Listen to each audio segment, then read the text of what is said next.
Hello, আসসালামু আলাইকুম। আশা করি সকলেই ভালো আছেন।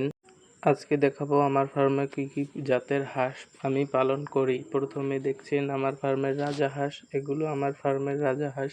এগুলো আমাদের অঞ্চলে খুবই ভালো দাম এবং আমাদের যেহেতু আশপাশে অনেক খালি জমি আছে তাই এগুলোকে আমি ছেড়ে পালন করতে পারি। এগুলোকে বেশি খাবার খরচ লাগে না।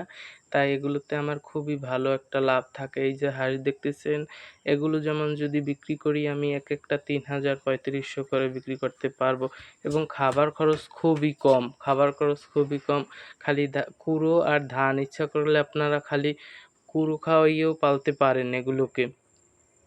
এই যে একটা হাঁস দেখতে পাচ্ছেন, আমার হাঁসগুলো এমনিতেও খুব ভালো জাতের। এই হাঁসটা আমার ফার্মে ৪৫টা ডিম দিয়েছে একটানা। আমি জানি না অন্য কোনো ফার্মে দিয়েছে কিনা, কিন্তু আমার এখানে দিয়েছে। আর আমার যে অন্য হাঁসগুলো এগুলো 10টা করে। এই হাঁসটা সাধারণত কোনো কুচিয়েও বসে না। এই হাঁসটা একটানা ডিম পাড়ে।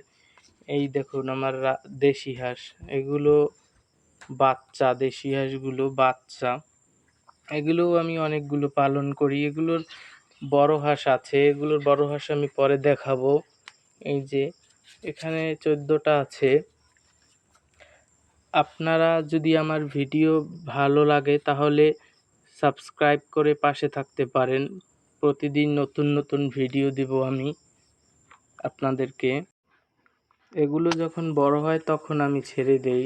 এগুলোর এখন মাঝারি বয়স, তাই এগুলো বদ্ধ অবস্থায় পালন করি। এই দেখুন আমার 4টা চীনা হাঁস আছে। এগুলো আমি আগে কখনো পালন করিনি। এগুলো পরীক্ষা করার জন্য আমি পালন করছি। দেখব যে কীরকম এগুলো কি পালন করতে পারি কি না, তাহলে বড় পরিসরে অনেকগুলো পালন করব।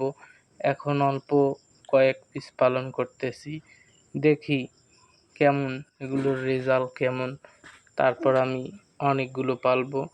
এগুলো বেশি খাবার খায় না। এগুলোকে আমি পেলে যা বুঝলাম, এগুলো কম খাবার খায় এবং দেশি হাঁসের তুলনায় খুবই কম খাবার খায়।